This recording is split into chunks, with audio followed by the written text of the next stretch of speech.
Welcome to another episode of Distory. My name is Kirk from walruscarp.com, and we are heading back to the Jingle Cruise in Disneyland to wrap it up, and then we are going to finish with the, albeit brief, because it's not as well decorated, much like your neighbor is across from you. You look seasonal and awesome, and yet Walt Disney World doesn't put out as much decorations. So we're going to dive into the Jingle Cruise over in Disney World. And with me, as always, is the well-researched, amazing author, as always, Kate, the Disney Cicerone.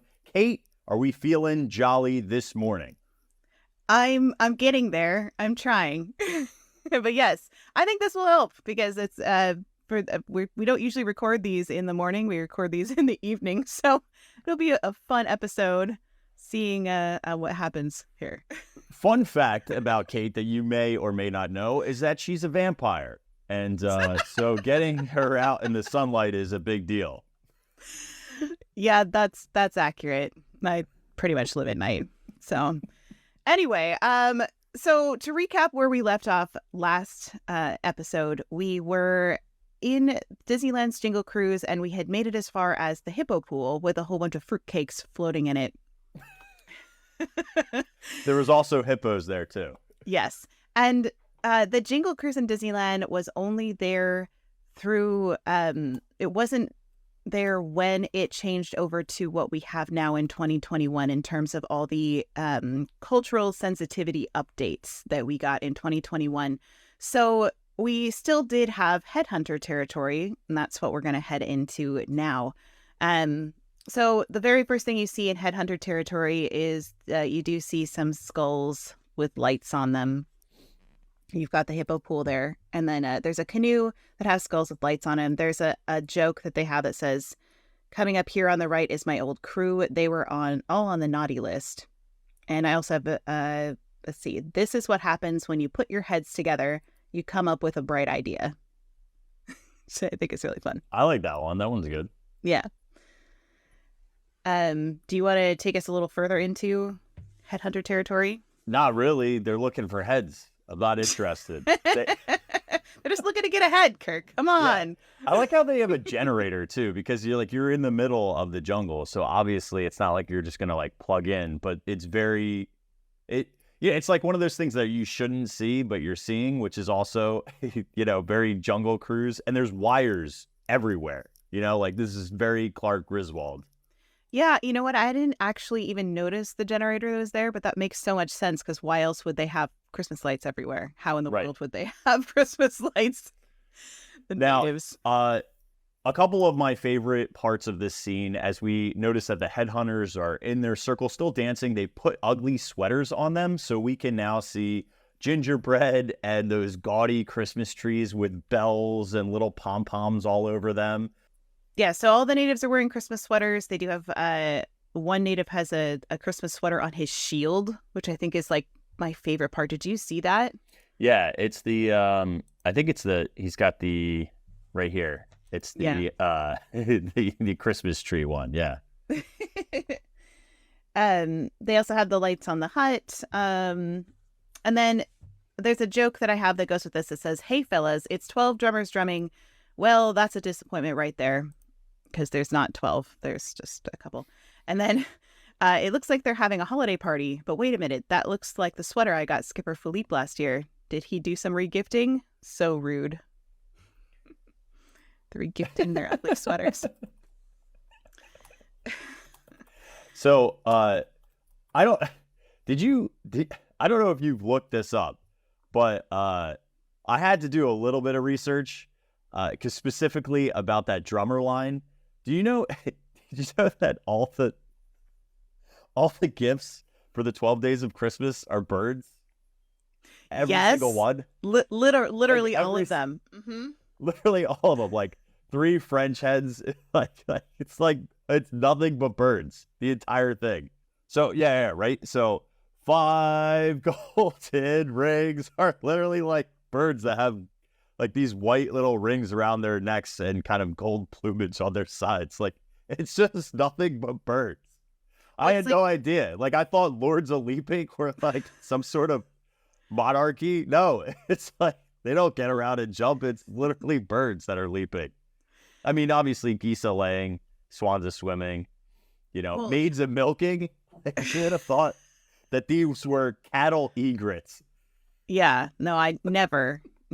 And every single children's book that we've ever had with this, they show like the actual things that we think it is, like the golden rings and whatnot, right? Yeah, well, the other thing that is that's weird to me, it's like even when you're in Disney World, in the Grand Floridian is probably the best spot that has ornaments for the 12 days of Christmas. And it has those like iconic scenes on each one. There's only like 4 that have birds. You are lying to us. They all need to be birds. If you add it all up, isn't it like 364? Yeah, it's a ridiculous birds? amount. Like, So that's like a whole year worth of birds. yeah, like in the office when he's trying to be romantic and gets all those birds. Oh, I love that scene. Well, he's like way off. He doesn't have He enough is. birds. No. But like But you it's think about Andy, like so yeah, well, yeah. 11 pipers piping. Yeah, it's like sandpipers. Anyway, sorry. no, I think that's fascinating. Yeah, I think it's funny that none of us really knew that Mm-hmm. till recently. So, well, I mean, somebody out there might have known it, but I didn't. So, There you go. so moving on in the Jingle Cruise, we have the ambush up next, and they have their shields are made out of those boxes of the fruitcakes that we talked about in the last episode that have that little secret connection. Do you want to just recap that really briefly? Yeah, Harry and Betty were the parents of the creative design director, Sandals. So he would like hide his parents' names all throughout different holiday overlays throughout Disneyland. This one, Haunted Mansion, Holiday, so various ones, but yes. Yeah. So the name on the boxes there is those two. But I love that they like turn them into shields, the fruitcake boxes. Again, it's like fruitcake is indestructible. I mean, we learned that they glaze them with alcohol over time, and it makes them better and stronger, and some have been preserved for hundreds of years. I know. I still can't get over that Queen Victoria fruitcake slice. It's delicious. Still around. I have some jokes for this area. Watch out. It's the ghosts of fruitcakes past, everyone. Quick, give them some figgy pudding. They won't go until they get some. And no wonder they're attacking. There's more fruitcake. Yeah. Yeah, fruitcake is not good. The fruitcake jokes are numerous in this part of the Jungle Cruise. Mm-hmm. That's all I've got for that area. Do you have anything else before we move on? Nada. It's very quick, and it's basically just fruitcakes again, which actually happens. I mean, even when I think about the hippo pool, that's all fruitcakes again as well. So they utilize that trope quite a bit in Disneyland's Jingle Cruise. Yeah. And then we head to the backside of water. The joke here the only one that I've heard for the Jingle Cruise specifically is the 8th wonder of the world. It's the backside of water. It's a Boxing Day miracle. And for those of you who don't know, in Europe, this is something they actually celebrate that we tend not to over here, which I think is silly. I think we should have a Boxing Day in America. But basically what Boxing Day is the servants' holiday. So the servants, obviously, back in the day, they used to have to serve the house. Everybody downstairs didn't get a holiday on Christmas because they're busy taking care of everything so the family can have Christmas. So the next day is Boxing Day, and they would get which is awesome because the servants all have to fight each other for the amusement of their host. No, it's not what it is. It's not really a good holiday, Kate. Okay, never mind. For real, they have to construct boxes. They work for Amazon, and all they do is they work put food on it. It's just boxes. No. All right, let Kate actually explain what it is. Okay, so Boxing Day essentially was a day or half day off that they would give to the servants, and they would give, traditionally, the master of the house or the family would give them a gift on that day, and then they would get the day off. So it's the day off for the servants, and so it's another holiday, and the family would then kind of fend for themselves as the servants were doing whatever they wanted. Master gave Dobby a sock. Essentially for a Yeah. day, but only or like Yeah. a half day. Like not Yeah. you get like a quarter sock. Well, yeah. A I little mean, like, bit. you don't give Bob Cratchit the whole day. What do you think this No. is? I got a business to run. Come in all the earlier the next day. So that's what Boxing Day is. I celebrate it because I'm a mom and Christmas is like a work day for me, right? Because you got to cook food and you got to clean up and you do all the things. So the day after, that is my holiday. And my family knows, like, don't ask me to do stuff on Boxing Day. So I'm taking the day off. I think all parents should have the day off on Boxing Day. Yeah. Yeah. The problem with having off Boxing Day is that the day after Boxing Day, you are then putting the house back together day. You can't trust to have the kids rule the roost for a day. They just, it's madness. That's true. It gets better as they get older. Then it's not as bad. Yeah, a little bit. Anyway, all right. We're moving on to, this has to be your favorite part. Do you want to talk about it? Oh, yeah. I mean, of course. So I've been such a fan of the piranha installation that they've had at the Jungle Cruise in Disneyland. We have piranhas in Walt Disney World. However, they're in like boats and baits and they're hanging up. They're in the front also on that little shack. There's a couple. But we don't get actually moving piranhas. So here on the left-hand side, you will see a bunch of wrapped gifts that have bites taken out of them, actual physical chunks taken out of the presents. And they actually have tags that say don't open until Christmas, which I love. In this particular video, I don't know why, but I guess like there must be like a timing sequence to know when they're going to move. We didn't stop when we wrote it together. We just were kind of going, and I guess the timing hit. But this skipper actually stopped, and there was nothing happening. And then the piranhas all came out by all the presents. Yeah, So- it does. Sometimes they have to stop and wait for it. So they kind of like banter as they're waiting to see when it's going to come up, because I think it's a timing thing with how long Yeah, I always thought. Yeah, I always thought, I had the impression, again, because I've only really ridden it twice, I had the impression that they were like always moving, but they're not. It's on like a sequential thing, just like kind of how the elephants' trunks will spray water on a timed sequence, the same exact thing with the piranhas here. But what's beautiful about the piranhas is they're not celebrating Christmas, they're celebrating Piranha, the festival of bites. The joke is, oh no, there's the piranha again and again and again. They've been doing this for 8 days straight. We're actually calling it Piranha, the festival of bites. I love that. It's so good. Yeah, I also have one that says, there's something really wrong here, folks. Do you see all those presents in the water? Well, not one of them has Skipper Kirk's name on it. Oh, it doesn't. It should. I should have one. I should definitely have one. And then there's a variation of it. There's something fishy here. None of those presents are for me. Yeah. So I need to make a shirt now that just has a present with a bunch of bite marks and like a little piranha down here. Yes, you do. With like a dreidel or something, That's going to be your new Christmas shirt forever and ever. Yeah. That's all I've got for the piranha pool. Yep. That's all I have. Yep. Moving on. I actually really like this next scene a lot. Not only because it has the water buffalo in it, which everybody knows how much I love water buffalo. That's a weird thing to say to your audience, Kate. Well, everybody knows me here for water buffalo. Oh, okay.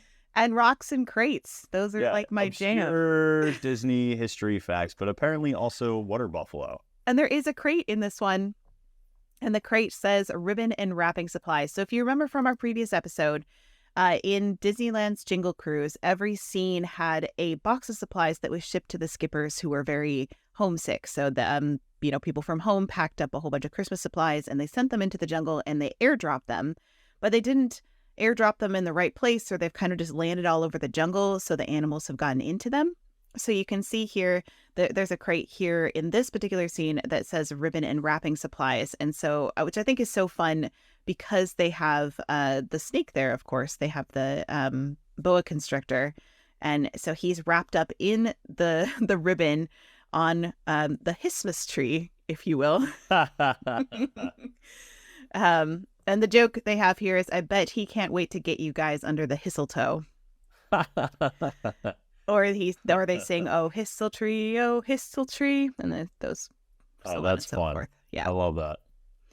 So we do see lots of wrapping paper in the scene, and then we see the python boa constrictor, who is all wrapped up in that Christmas ribbon.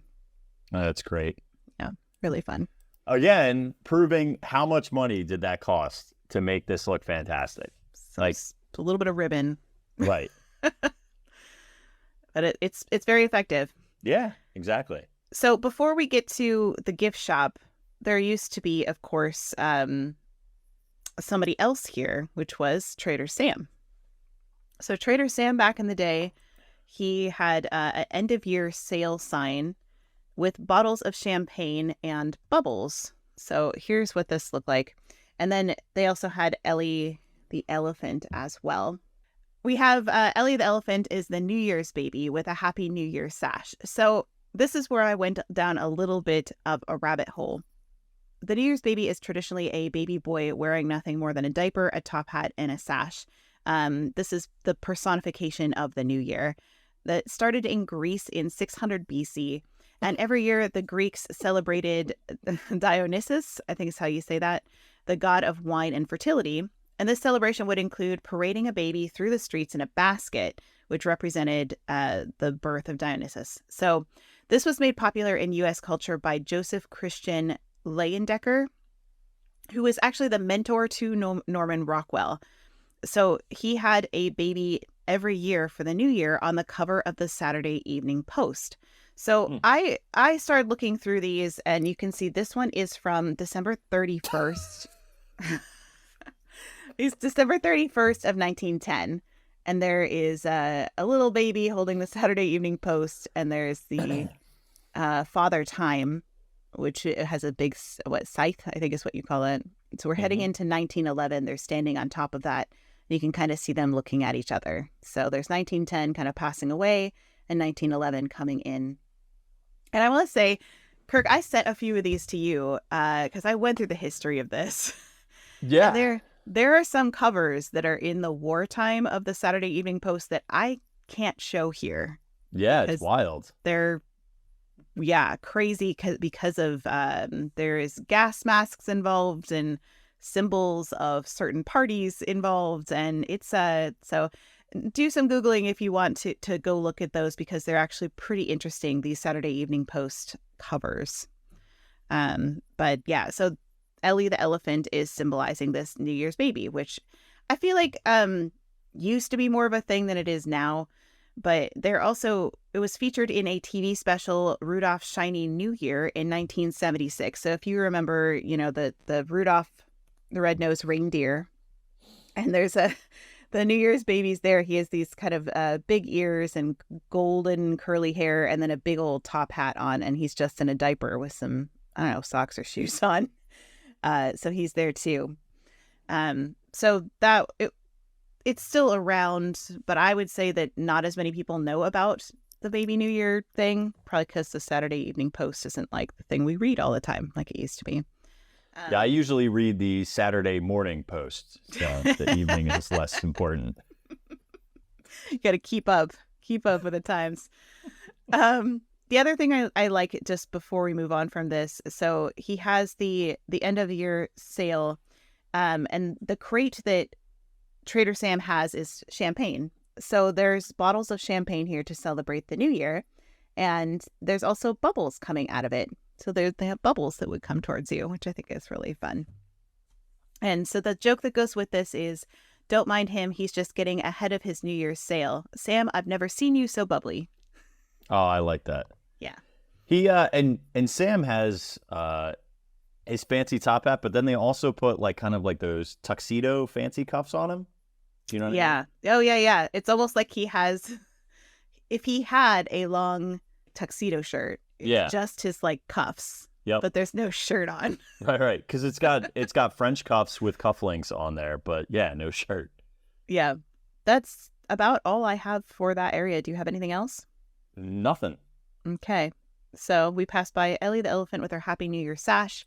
And then that's the end of Disneyland's Jingle Cruise. So what we have now in Disneyland, if you're wondering, is we have like a little nod to the Jingle Cruise, which I actually really love this tree. It's a tree that's up on top of the Tropical Imports building, and it looks like this. It has piranha bones and coconut snowmen, a funnel and mop head Santas, a banana garland, coconut shell holders for candles, a steering wheel star on the top, lanterns, pipes to make the base, and palm fronds. So it's very much a Jingle Cruise kind of themed Christmas tree.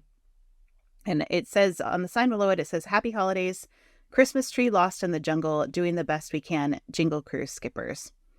So, yeah, so that's all we have now is the little tree. Oh, you're right. It looks like that one. Mm-hmm. Yeah, they're similar in that way. That's sadly all we get of the Jingle Cruise these days. However, we do have this is where I was thinking, Trader Sam's gift shop, there is a Christmas sweater that the two monkeys are fighting over, and they're pulling it back and forth. So this is just a little bit of a nod to the Jingle Cruise, and there's little Christmas lights spilling out of that box and some tinsel. So that's lost and found, right? So all the lost things, the Jungle Cruise, we talked about all the cameras and everything that's in this place, but that's where the Christmas sweater comes from, is from the Jingle Cruise. So that's all I one got thing for now I'm thinking about it. I've never researched Christmas sweaters and why ugly Christmas sweaters became a thing. Just recognizing that now. I don't think I have either. Yeah, I'll have to look that up. To be continued. I feel like it's a newer thing because I feel like everybody wore those sweaters unironically. Like right, back in like the 80s. Right, Yeah. right. Like that was just like the gaudy style. Yeah, and now they're worn. And they became, I feel like it was the 2000s. They started doing ugly Christmas sweater parties and things like that, and bringing back those like vintage looks. Yeah, that's probably right. Mm-hmm. So that's all she wrote for Disneyland. The Jingle Cruise and discontinued. 2016 was its last year. By 2017, Disneyland's Jingle Cruise didn't come back and hasn't been back since. So why? I've been trying to answer that question. I don't have any specific insider info on that. Do you have anything, Kirk, about why it hasn't come back? Because they're not fun anymore. No, I don't. I don't have a clue. And it's a shame because, again, I feel like Disneyland does a better job for people who come with more frequency and better for locals. So Disneyland is a locals park. If you look at how It's a Small World is so well done that I could imagine that Jingle Cruise could have been one of those things. But more than likely, here's the boring answer, probably budgetary and time and manpower. They're like, we don't really need to put this Christmas stuff up every year. That somebody said that. I guarantee it. Yeah, I mean, yeah. Somebody probably said it, or someone used some sort of mathematical. All right, well, here's where our current queue wait times are. Do you know what I mean? Like there probably was some sort of process behind that that's data driven that has nothing to do with emotions. Yeah, and looking at it from Disneyland and Disney World, like the Jungle Cruise, it is just so much more popular in Disney World. I think only because there's a lack of attractions there in terms of like the Magic Kingdom just doesn't have as many attractions. I think that's why it's like considered one of the major ones, because in Disneyland, it's still popular. Don't get me wrong, but I wouldn't say it's like one of the top attractions in Disneyland, because you also think we have like Galaxy's Edge, and we have like Disneyland has a lot of attractions in it and a lot of really headline e-ticket attractions. So it's just not as like a popular ride, but I feel like everybody loved the Jingle Cruise. So I don't know. Yeah, I do think that's strange that the Jungle Cruise never really had anything more than a 30-minute wait when I was there. I just thought that was strange because like everything else, it built up. I would definitely agree that like Indiana Jones would be like a top tier number one, Yeah, it's just, it kind of just gets bumped down there a little bit. Like and you think if there's Pirates of the Caribbean too. And Haunted Mansion actually lives kind of in that category too most of the year, unless it's Haunted Mansion Holiday. Which I think is crazy, right? Like Haunted Mansion crowded. gets ignored unless it's Holiday. Mm-hmm. Yeah. But Holiday does last for like 5 months out of the year. So it's a long time. Yes. Which is great for those who love, is great. Nightmare Before Christmas. So, well, it makes sense that it becomes more popular during that time for them to leave it up longer. So. Yeah. People want to, especially people people legitimately, this would be an instance where people legitimately will travel to Disneyland to see it for the holidays. And specifically, Haunted Mansion Holiday is one of those driving force attractions. I mean, if they did the Jingle Cruise, though, at Disneyland, that would be incentive for me to want to go there more. Not that I wouldn't already, but, I don't know. I think they should bring it back. I feel like they've got to have all that stuff somewhere. So it's cataloged and they don't throw things away typically. So I'm sure it's somewhere in some storage. Yep. Shall we hop on over to Walt Disney World? Welcome to the East Coast, or as Biggie said, if I have to choose a coast, I have to choose the East. I live out here, so don't go there. That's true. Thanks Seriously. for that quote from Biggie. Come on, There's got to be a rivalry between Walt Disney World and Disneyland, and I'm here for it. So, representing the East, the only surviving Jingle Cruise over here in the Magic Kingdom and Walt Disney World. It's pretty lame. With that amazing buildup, it's pretty lame. Majority of the decorations happen in the queue, and then the ride is like sparse. It's like bits and pieces. It's very much like that neighborhood where some houses go all out, but the majority of houses do nothing to celebrate for the holidays. And you see that in the attraction. But without further ado, let's at least look at this thing. Now that I've really set you up for success. I do have some fun historical things that do happen throughout this, which is cool. Some interesting stuff. The one thing I love here, it's a simple, subtle thing. It happened to Disneyland as well. But the Jungle Cruise sign does get the little candy cane eye kind of just like hung over top of it. So it's replacing the U, which I love. Also, fun fact for anybody, a lot of people don't notice this. Right underneath the J, there is a good hidden Mickey. Right underneath the J is three little Mickeys right there. But exactly similar, although ours is a candy cane, yours is more of in the stereotypical font. So yeah, the Disneyland one is more of like a framed eye, and it's not a candy cane at all. Yeah, ours is a candy cane because we're sweeter. Not true. And that it is. And then again, same exact concept. Our sign gets garland around it. It gets lights, but then again, that same candy cane. It almost looks like a barber's pole takes over the U in the Jungle Cruise. And again, this is just draped over in wood. This isn't like a completely new sign. So it would look like somebody is just changing something that already was pre-existing there. Alrighty, so heading into the boathouse. Inside the boathouse on the left-hand side in that like cage provisions area, we are getting citrus fruits, which is traditional, especially in Asian countries. Citrus is a sign of health and wealth in the new year. You can actually see that on Living with the Land as well when they do their glimmering greenhouses overlay.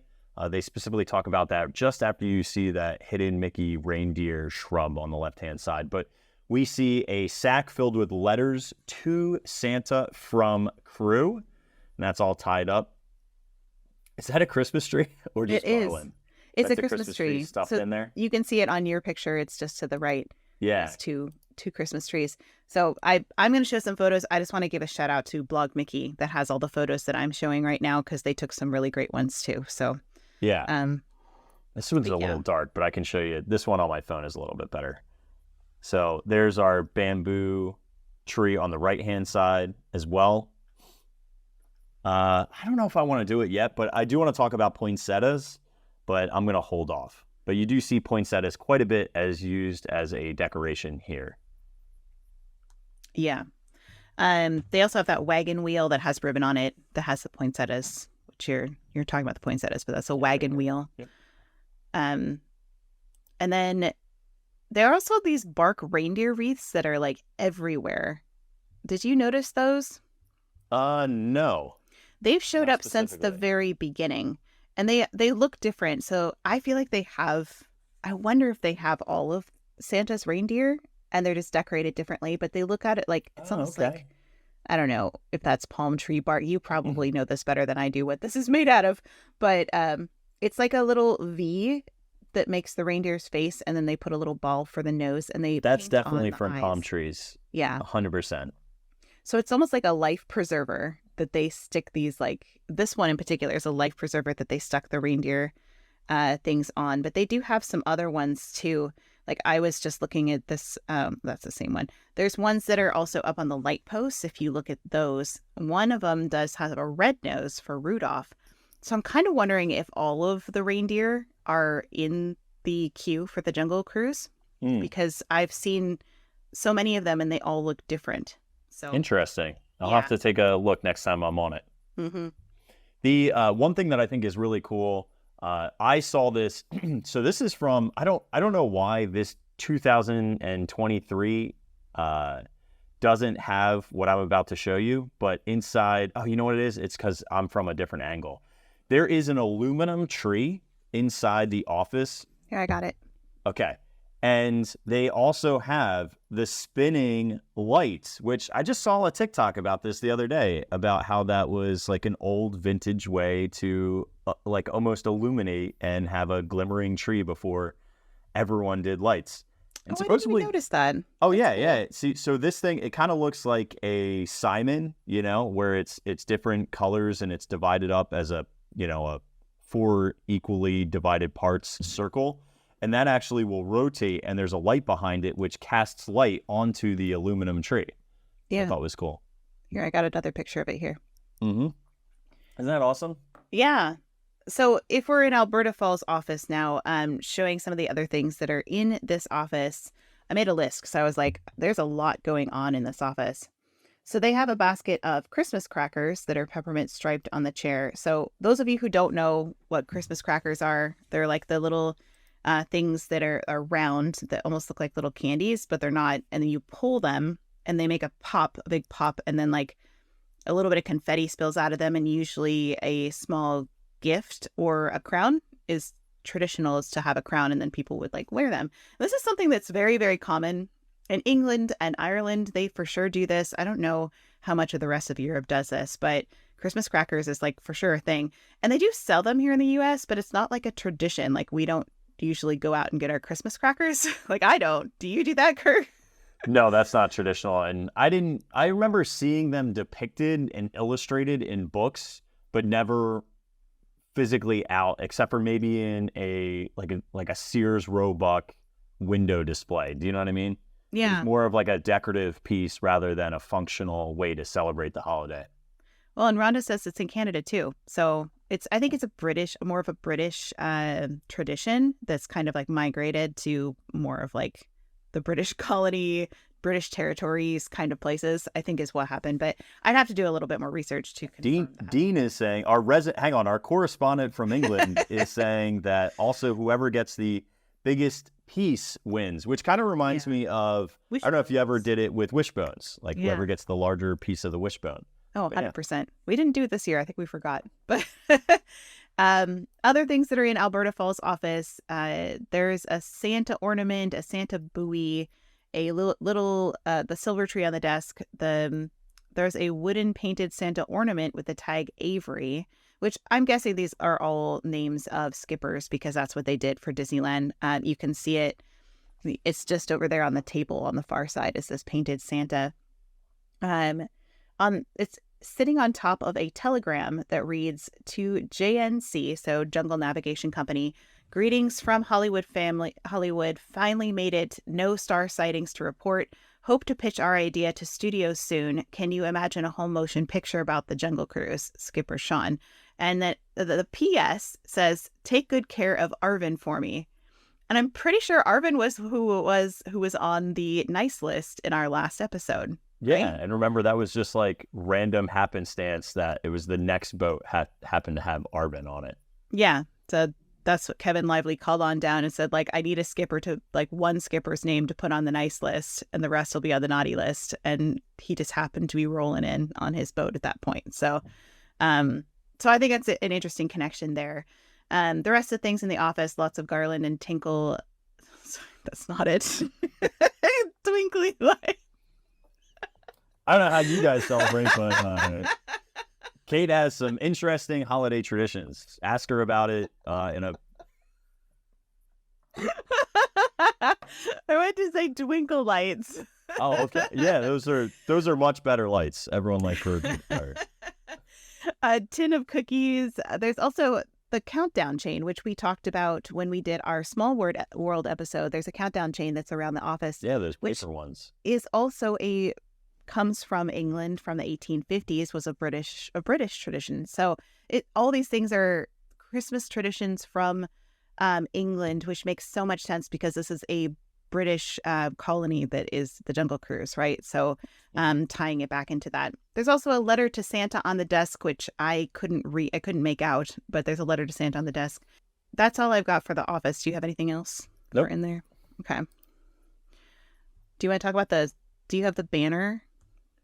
Yeah, I do have the banner one. Hang on, let me flip this. So yeah, it says, Santa, please stop here with stockings and fire, and it's on like what would look like a almost like a canvas tarp, Yeah, so they painted it on top of the elephant. But it's hand painted.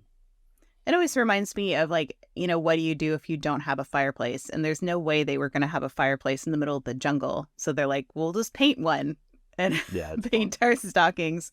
They made the best of their situation, which is funny because I actually did this for my first Christmas. Little side note, we lived in Ireland and we had like no decorations because we just brought our stuff over in suitcases to Ireland. And so our Christmas tree was this tiny little like prickly bush, like planted tree that I had. And it was very sad. And I made ornaments of it out of paper. So I made these like sheep out of yarn to hang on it because we were surrounded by sheep on a lot of our where we lived in Ireland. And then I made these little I cut out the goldfish out of the goldfish bags for crackers. I hung them on it, so we still have them on our tree today. But I made like a craft Christmas, right? So I made a fireplace out of like cardboard. I literally built an entire fireplace out of cardboard for our wall, and then we hung our stockings on it. That's fun. It kind of reminds me of what they did here. So I was marooned in Ireland, and they are in the jungle. So anyway, that's a little. That's story. Fun. I like that. First Christmas together, we had nothing, and we stole a Christmas tree. How'd you steal a Christmas tree?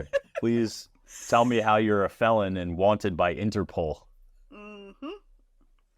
Okay, so if you are in the University of Limerick, don't listen to this podcast. But my husband was the RA.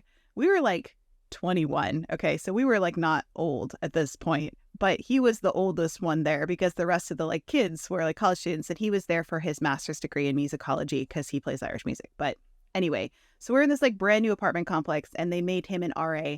And because we were married, we got this like 2-bedroom apartment that was over the office. So, okay, we're having Christmas and we only have this sad little tree that every time I touch it, it like hurts me. It's like a evergreen tree that like is awful. Like, I don't know why I bought it, but I wanted a tree. So there it was. It's like this big. And so I was just sad. I was sad to be away from my family on Christmas. And Elliot was like, well, I have keys to the office downstairs and they're away for the holiday and they have a big tree down there. So what if we just borrowed it? So we have a lift in our building, and we go and we get the tree and we like bring it on the lift and we bring it upstairs and we brought it in and we had this big old Christmas tree that we stole from downstairs. You guys are like the Grinch. Oh, you see, it did new light on one side, so I bring it onto the lift here and I'll bring it back to my shop, and when it's fixed, we'll bring it back. We did. And so we didn't really steal it. You borrowed it. Yeah, borrowing is fine. Listen, that's the Christmas spirit. Borrow things that aren't yours, but give them back. Yeah. And we didn't break any of the ornaments. We did drop a few, but they were all plastic, so we were okay. But yeah, so that was the Christmas we stole our Christmas tree. That's fun. And it was a fun memory. So sorry to take us on a little tangent, but no, I like that. That's cool. That fireplace just triggered that memory for me. Kate is a thief. This is a sin. Pull this clip. We did return it, so we're okay. But okay, so other things that we have here, there is a life preserver that has, as you go around the corner, that has garland Gertie on it, and it symbolizes the inaugural Jingle Cruise. So that's a different one than what you'd normally see. You don't see Garland Gertie. It says 1935 on it.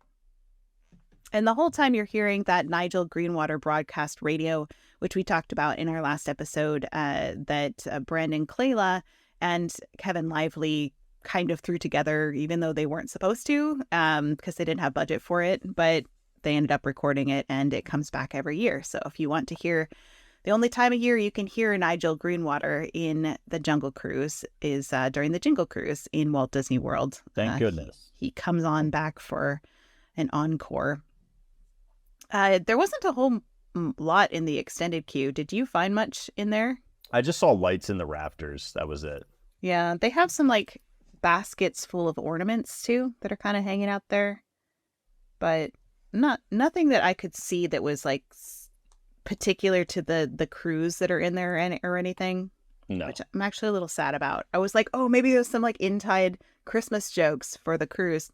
No, they don't. No, there's not really anything.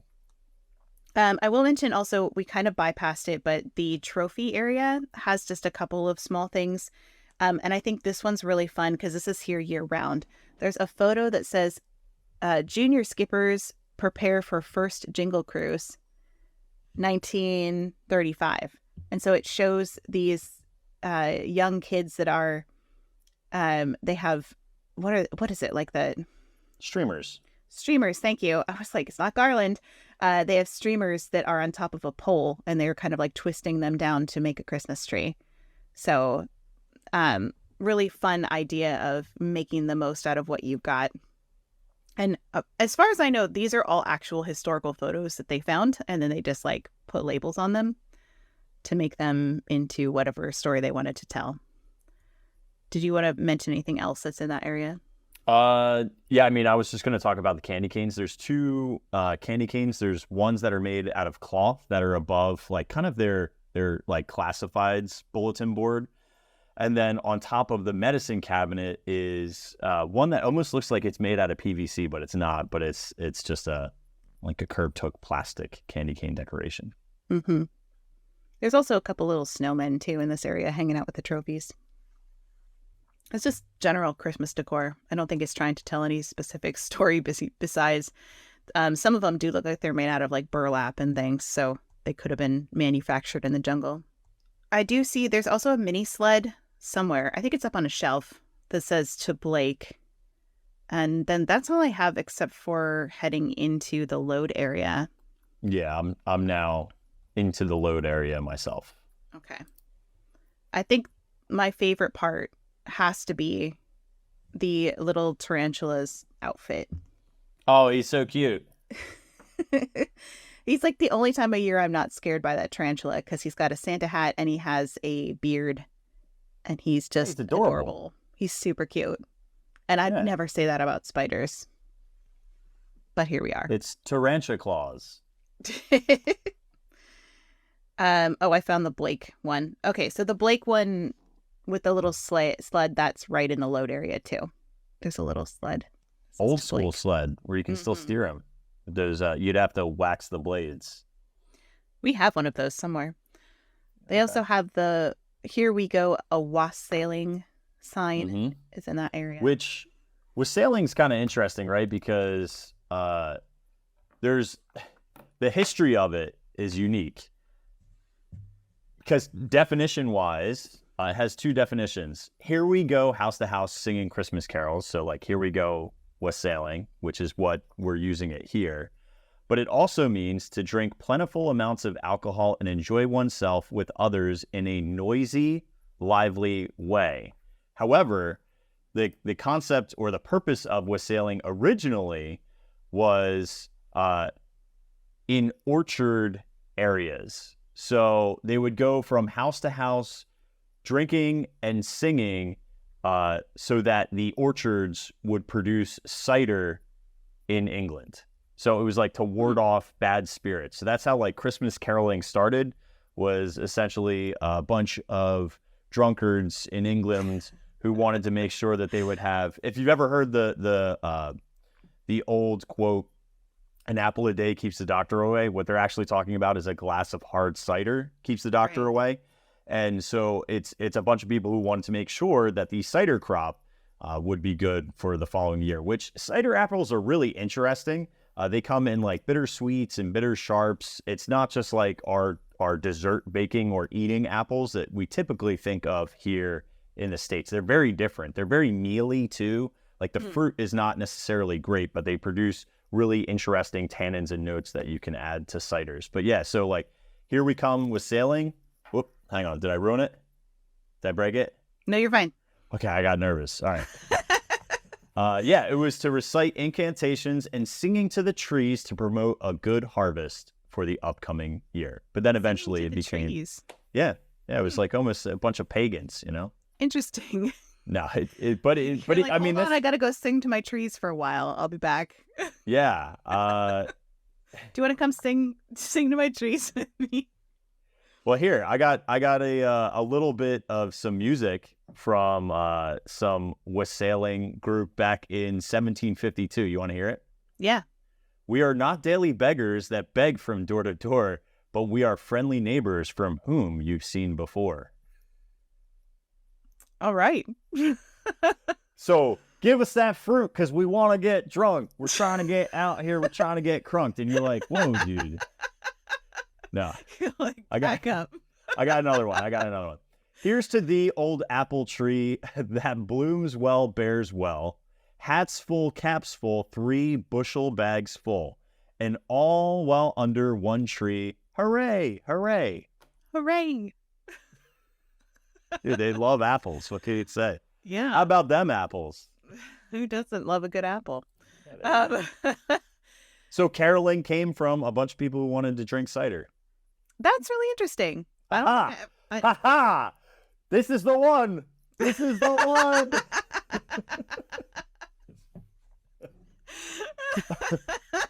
For those that don't understand this, and this is your first time listening, watching, there's always my goal is to have one time to Kate say basically that same phrase. Oh, you know, that's interesting. And she says that means she's compartmentalizing it into her archives to potentially use for something in the future. And I love that because it only happens usually once an episode. So I relish in it.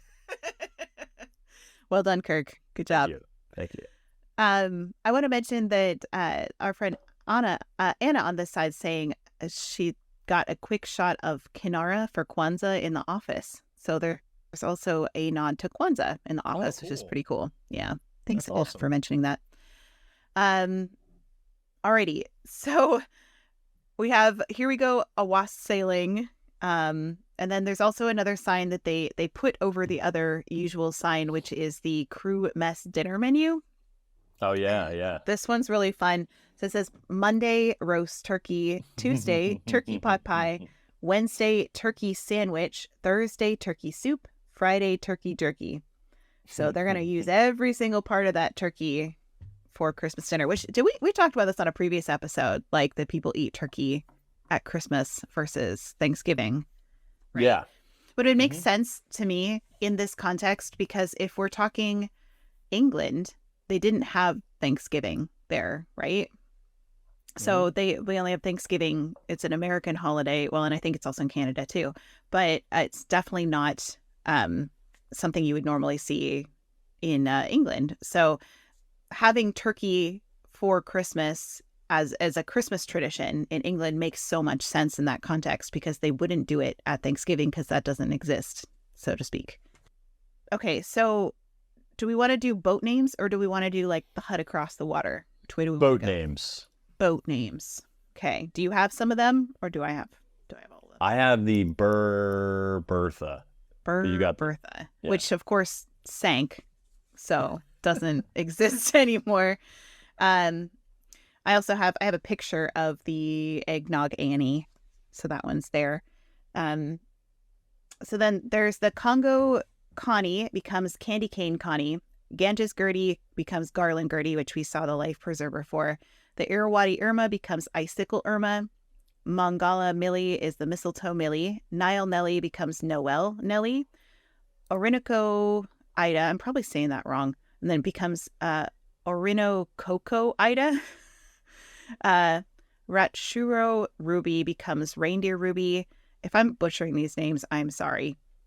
Sankuru Sadie becomes Sleigh Ride Sadie. Senegal Sal becomes Poinsettia Sal. Ukulele Lolly becomes Yule Log Lolly. Volta Val becomes Vixen Val. Wamba Wanda becomes Wassail Wanda. And Zambezi Zelda becomes Fruitcake Zelda. So we do get fruitcake in a very small way with one boat name. Yeah. Did you want to talk about poinsettias? Because you mentioned it earlier. No, but can I do eggnog? Because we're basically there for eggnog too. Can you pull up your eggnog boat name? Yep. So when you get on the boats, we're still on the dock. So this is in the loading area. I'm gonna also pull up a quick picture. This is a ethanol can that says eggnog. Remember, keep refrigerated, and yet it's standing outside, not refrigerated. So. But I wanted to do a quick little, because I've never actually looked this up and was always curious about how eggnog got its origin. Why do we drink this mysterious, strange, eggy, milky, cinnamony, nutmeggy drink during the holidays that has booze in it? Well, this comes from, again, England, and this time medieval England, all the way back to the 13th century, though. Monks were actually drinking something that was called posset, which was a hot, milky, ale-like drink that sometimes would have figs or sherry, but it was used typically to toast prosperity and good health. So for the longest time, are you drinking eggnog right now? It's water. Yeah. Enjoy your water. Now we're going to move from English traditions and we're going to move to America. And some things are happening in the 1700s, early 1700s, and just south of the border, the Mexicans were making a very eggnog-like drink that, again, had rum and it had milk and it had eggs in it, and it was called rompope. And then a lot of people now know, and in fact, in Epcot, they celebrate and usually will have either an ice cream, but also some sort of other mixture with this, or just as a drink. For Puerto Rico, it's coquito, which is coconut milk. But what's interesting is, like, where does this like eggnog terminology come from? Why is it called eggnog? Well, noggin could be the wooden cup that they would drink from it, or grog could mean a stronger style beer. So they think it's like a combination of that for the etymology of, because it's like an egg drink and that you drink it out of a noggin. So maybe eggnog, maybe, I don't know. There's no like... We should call it egg grog. Egg grog. This is good. At Pirates of the Caribbean, they drink egg grog. Arr. I'd be all about that. But the real question is, so we have these warmed up, milky egg, boozy drinks, but why are we drinking them during Christmas? And this because it's the holidays and we get together with family. Wait, so you need booze to spend time with your family, Kate? Maybe some of your extended family. This has become 1 part therapy and 2 parts history today. So,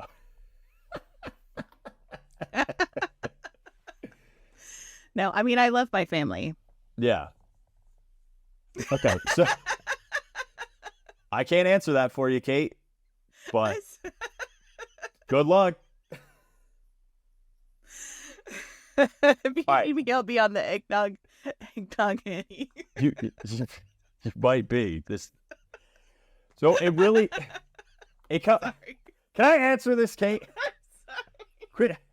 How much eggnog did you have, lady, before this thing? Okay. Nope. I'm fine. Keep going. Sorry. The origins of the time period of drinking eggnog comes from our founding father, our first president of the United States, George Washington, because on December 23rd, 1783, is when Washington resigned from his military post as the commander-in-chief of the Continental Army. So December 23rd, 1783, he resigns. And interestingly enough, he could have clearly become king of America if we wanted to go that route. And he stepped down from his position of power in probably the highest point of power that he ever had. He attested this to following the ancient Roman Lucius Quintus Cincinnatus. And this is also where we get the city of Cincinnati and the Society of Cincinnati, which Cincinnati, that group was comprised of Continental Army officers that also disbanded in that similar time period of 1783. So it's that organization still exists, and it's all lineage tied to people that were in the Continental Army, which I think is wild that even exists. But the time period specifically of December 23rd, 1783, he had these huge, massive party when he resigns that went basically from the 24th all the way through the new year. So this massive party. And the one thing that he was known for, and it actually was written down, it's one of the earliest written down recipes for eggnog, came from George Washington in 1789. It was 1 quart cream, 1 quart milk, 1 dozen tablespoons sugar, 1 pint brandy, 1 pint rye whiskey, a pint of Jamaican rum, a pint of sherry, mix liquor first, then separate yolks and whites of 12 eggs, add sugar to beaten yolks, mix well, add milk and cream, slowly beating. Beat whites of egg until stiff and then fold into the mixture. Let it set in a cool place for several days. This is the part that you'll like, Kate. Taste frequently. So he quit the army, he quit the military, and he went to go make eggnog? No, well, I mean, he was on a farm, right? And they made on his plantation, they made rye whiskey. So that's why his is less rum heavy and more whiskey heavy. So gotcha. But yeah. I've never heard of eggnog with so many different kinds of spirits in it. That's really interesting. This one has quite a bit. So, but yeah, you can thank good old Washington for your eggnog during Christmas. That's interesting. That you got 2. Look at you. Put another one on the board. That's because I'm so busy this week. I've barely been able to keep my head above water. So take one off the board because Kate is tired. So therefore I win only when she's tired. So if we're talking about the hut across the water, that also has one of those bark reindeer on it, by the way. It also has a Santa face and a snowman and a Christmas tree. Anyway, so they have that across the way. And then they have, this is one of your favorite things, right? You want to talk about it? Yeah. Coincidentally, I don't have a good picture of it. I don't know why, but it's, there's a snowman that's made out of burlap sacks. He's wearing a scarf. He's got a hat on it. And then he's got 2 eyes made out of coal. And then the best is the banana for a nose. I always love that they have greenery stuck in his head too. So evergreen boughs are just jammed into his head. And some of the years it looks like they're really sticking up, almost like Olaf, sticking up straight out of his head. Can we I'm gonna take us on a tangent again. All right. Is that all right? Let's do it. Let's hop in our boat. Can you put the snowman up? Because I'm going to show a later picture that shows the skippers Santa hats, but I just want to talk about Santa hats for a second, right? Okay. So the popular real look of Santa starts in the 1700s and 1800s in wood carvings. And then Washington Irving makes his Sinterklaas stories, which again makes Santa Claus more popular. And then in the 1840s, we have Philadelphia shops with Santa Claus models and on it. But we still haven't really gotten to the traditional Santa Claus that everyone knows and likes. I'm going to pull up, this is from 1846, one of the earliest known looks of Santa Claus. Because remember, most people would have called this Santa Claus or Saint Nick. It had more religious connotations with it. But this is from a musical production. And you have Santa Claus here. He's thinner. He is wearing, his boots. And yeah, I feel like his clothing matches, but he's not as big. And he's playing violin, and he has no hat. which I thought was kind of interesting. But it's not until we get like here in 1821, we get a Santa wearing like a fur cap, which makes more sense considering that he came traditionally from like the Scandinavian area with reindeer, and fur caps would make sense. But officially in a Christmas alphabet, there is a figure described as a visit from St. Nicholas. This is from the 1900s. And that's the first time that we actually see an illustrated version with that kind of triangular fur cap and no ball on the end of it, but more traditional looking Santa Claus, which I thought was kind of cool that it takes a long time for us to get to where Santa is. But this is probably the origin behind it is like, if you've ever read 'Twas the Night Before Christmas and they talk about an eye in my cap, like he's talking about his nightcap, this is probably an evolution of, this is from the 1700s in Spain, a linen plain weave silk embroidered nightcap. So they think that the evolution came from the original men's nightcaps, and then they got fur lined, and then eventually in the 1900s, we get to see that being put on old St. Nick. That's interesting. Shall we move? Oh, should we actually hop in a boat and go on a cruise? Heading into the Amazon rainforest, we have the crates. They do have some crates in this version that drop, but they're not like themed like they are in Disneyland. So we don't have like themed areas necessarily. I don't know. We kind of do. I guess this one is themed. Do you want to talk about that one real quick? Yeah, I mean, just like Disneyland, everything has to get airdropped into the jungle, and this one is all about scarves and hats. Yeah. So Santa hats with red and white striped parachute as well. The parachute is very apparent here, as kind of is in Disneyland with the Trap Safari. The joke here is we're going to begin this jingle journey right here in the Amazon rainforest. If you look up ahead, you might notice some humbugs. I'm told that humbugs look a lot like butterflies. If you listen closely, you might be able to hear the special call, the humbug, which we heard last time with ba, ba, ba. They're ba humbugs, ladies and gentlemen. That's all I have for that. Yep. I have a joke with the boa constrictor that says, well, look at that. It looks like somebody's getting an old tree for Christmas, all wrapped up with a boa on top. So there's that.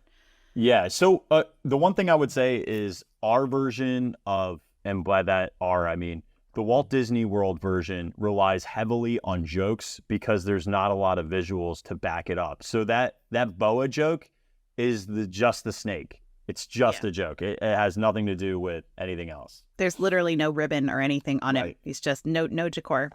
Then you talk about the gorilla camp. Yeah, the gorilla camp has just various presents all over it. Again, this one has Santa hats as well, but there's not like a distinctive. This one has no, like, there is some decorations in the center, but not anything specific that I would go, okay, this is definitely the, what crates are these ones? Do you know what I mean? Yeah, it's just like generic crates. This is where they got the light 'em and hide crates where they first showed up, which we've talked about in our Jungle Cruise series before. So it's like a pun, right? So light 'em and hide for dynamite. We also see that in Big Thunder's queue. They have the light 'em and hides. Right. So we see there's dynamite kind of all over the ground in this one. And then this is also where they originally put this RV loss surveying and cartography, and it's like a canopy that goes over the tent. This originally showed up with the Jingle Cruise, and now it just kind of stays on there all the time. There's also a wreath on the front of the Jeep that has, I think it's shotgun shells. It is shotgun shells, yeah. Yeah. I was like, I'm not somebody who usually does that kind of thing, but there is, I have a pretty good close up. It has got a little burlap ribbon and it's made out of shotgun shells. So the joke I have here is this is our world famous gift wrapping station. Now, a lot of people ask us why we use gorillas to wrap our gifts. Well, that's because their turnover rate is fantastic. It's referencing the Jeep that's turned over. And then they also have a lot of jokes about in-laws for the holidays with this one. That's like a common thing. That's all I got for that. You got anything else? Nope. So African belt, there's no decor in the African belt for this. There was no decor in the canoe scene either. We're just like skipping over the scenes that just don't have anything. Yeah, I mean, it's like all it is jokes. It's just and I couldn't find a script necessarily that was really great. A lot of the ones online too are like not even, actually the last 2 times I've been on the Jingle Cruise, I've only heard 3 Christmas jokes. Yeah, there's not a lot. They tell a lot of their regular jokes, and they just every once in a while throw in a jingle one. It. Which is kind of like what they did the first year of the Jingle Cruise for Disneyland as well. So really interesting. So nothing in the African belt, but the Trap Safari does have crates of food and gift boxes scattered around. And I did some looking in this scene. They've got pound cake, cans of toffee and beech nut coffee, a turkey, a percolator coffee pot, a cooking pot, boxes of sugar. That was only in 2019. Those actually moved later. And then there's something that's labeled Nilo Nimolato, which is a character from the Jungle Cruise movie. So in case you're wondering who that is, he's the Italian entrepreneur who kind of like, he has the pet cockatoo named Rosita. And he's in competition with the Jungle Cruise Navigation Company. So that's who that is in that scene. Do you want to talk about that real quick? Yeah, on the tip of the rhino's horn is a fruitcake, which, fruitcake is a huge part of Disneyland's. Not so much in Disney World. This is one of the only references to fruitcake in the entire attraction. Yeah, there's that and some jokes they tell. That's pretty much it. There's a wreath made out of cans, presents, a red and white parachute, fishing baskets hung on a crate that says "Do not drop," which is ironic because they dropped it from the sky.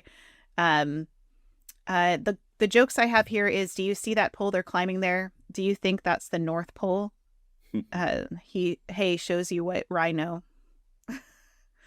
And then those hyenas you see there, folks, they're not your typical African hyenas. Those are actually holiday elf hyenas. They're Santa's little yelpers. I have a joke that's for, do you have anything else for this scene? Sorry, I didn't mean to move us on too quickly. No, you're good. You're good. Okay. So I have a joke for Schweitzer Falls. It's, as we round this corner, you're going to see the beautiful glacier mountain. It's a big old glacier, big old hunk of ice right there on top of the hill. Just kidding. It looks like we've had some very warm weather recently. So they make a joke about Schweitzer Falls being the melting one. Yeah. You found the turkey and the cooking pot and the beech nut coffee. All right. The downed plane, I also have a joke that says I actually got my buddy a plane for Christmas this year. I got a fantastic deal on it, half off. I just got to figure out how to wrap it now. So there's that. There's no decor in the hippo pool, although sometimes the skippers sing, "I want a hippopotamus for Christmas." So nothing there.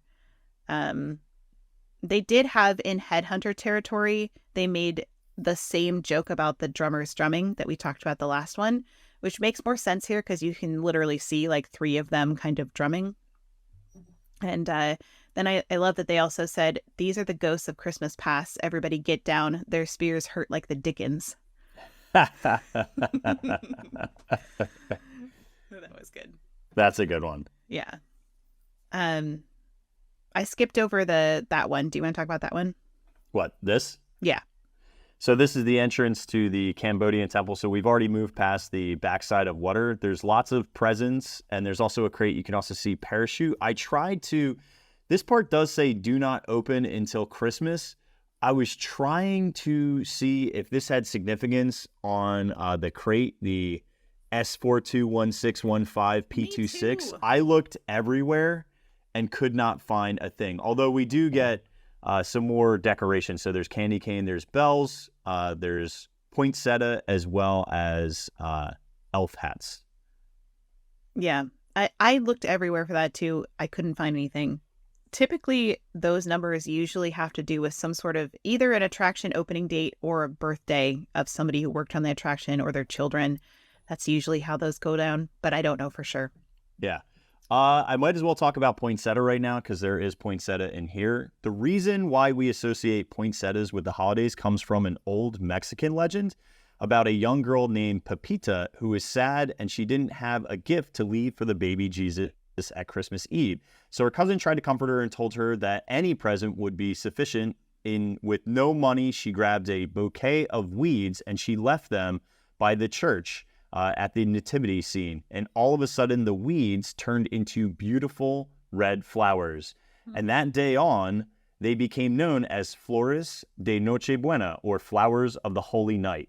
And poinsettias get their American name from Joel Robert Poinsett, the first U.S. ambassador to Mexico, who brought them from the States, from Mexico into the early 1800s. But they didn't become an official tradition and decoration until an entrepreneurial family known as the Eck family started promoting them. Paul Eck Jr. sent free poinsettia plants to TV studios across the country, including The Tonight Show and Bob Hope's holiday specials. And eventually that trend caught on, and the most popular plant sold in the U.S., Congress declared December the 12th to be National Poinsettia Day. Yeah. Like, we talked a little bit about that during our Small World episode, but that was, I love the story behind it. I don't think we ever got into that. Yeah. Alrighty. So this is right before the Cambodian temple. The joke here is, if I'm not mistaken, we're about to head into Santa's workshop.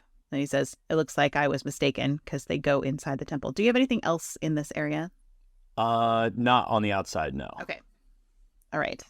So then we head into the Cambodian temple, and we do see the Bengal tiger is holding one of the skipper's like burlap hats, Christmas hats, in his mouth. Yeah, I love that. Which is a really fun gag. And the monkeys also are kind of dressed like elves around the corner. They've got into a little bit of Christmas mischief. They also have poinsettias and getting into everybody's stockings. So the elephant bathing pool, there's no decorations like it is in Disneyland. So there's no wreaths or anything or garland. There's just the elephants. I do have a joke, though, that says all those little guys want for Christmas are their 2 trunk teeth. Oh, that's funny. That's clever. And then I think I'm at the end of the ride now. Do you have anything before then? Oh, you're there too. Okay. So the former one had Chief Nami dressed in red and then labeled as Trader Samta, offering a special holiday deal of 3 of his heads for 1 of yours. What's really interesting about this is he has a little sign that you still see today in the Trader Sam gift shop that says, start your holiday shopping with Trader Samta. Hurry soon. Inventory is shrinking. So that sign has been carried over to what it is now. But I have the original. This is what he used to look like here. And so that whatever you're looking at there, what do you know what that is? It's like some sort of sculpture. It's wood, but they're supposed to be candy canes. Oh yeah. So these are like twigs sense. that turn to candy canes. Yeah.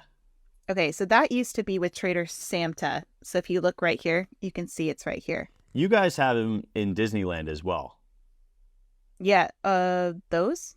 Yeah. Yeah. You guys had them in like your queue. Oh, we had the Christmas. Oh yeah, you're right. Like the Christmas tree, not as candy canes.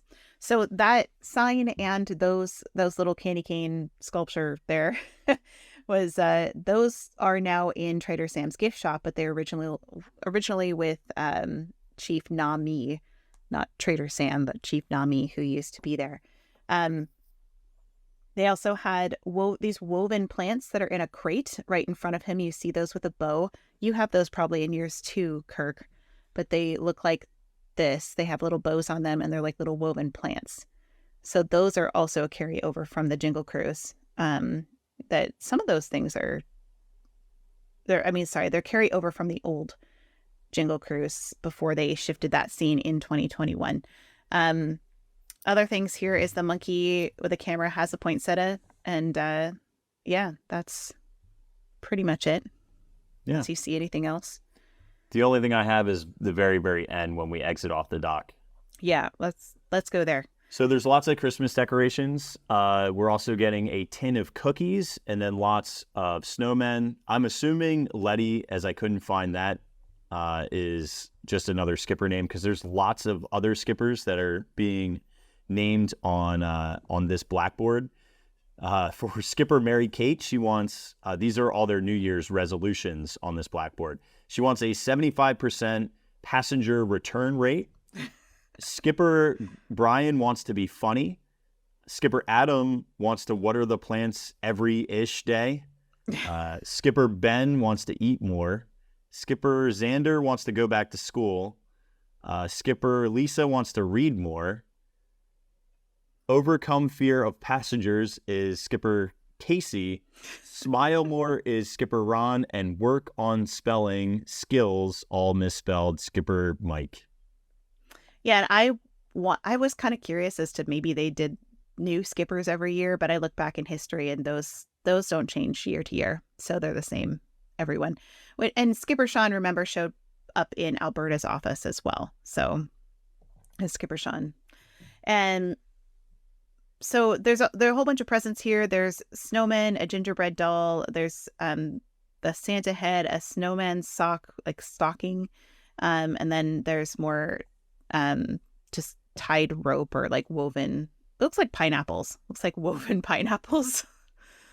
So there's a whole bunch of things here, but I think it's really interesting that they themed a lot of this area after the New Year's, just like in Disneyland, how they had the New Year's at the end of the ride, right, with Trader Sam. So if you look up at the ceiling, you actually see this giant woven like basket or lantern. Oh, is that supposed to be a ball?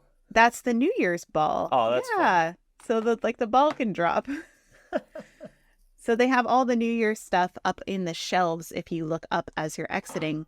And they do have 2024 Happy New Year things. So that's so fun. Yeah, which I think it's actually interesting that they have the year on it, considering that they've placed it in 1937 and it says 2024. So I'm not really sure about having the year up there, but I think it's really fun that they have that at the end of it. So and then you leave the Jingle Cruise, and that's that. That's that. That's all she wrote. Well, that we did that fast, but we did it. Honestly, it probably was better that way. Yeah. Well, there's not that much there. And if you remember, if you look back in the first year that it happened, it had virtually nothing, just a couple of decorations in the house. So we didn't even bother showing the first year because there really wasn't much to see. It was just like a couple of Christmas decorations here and there.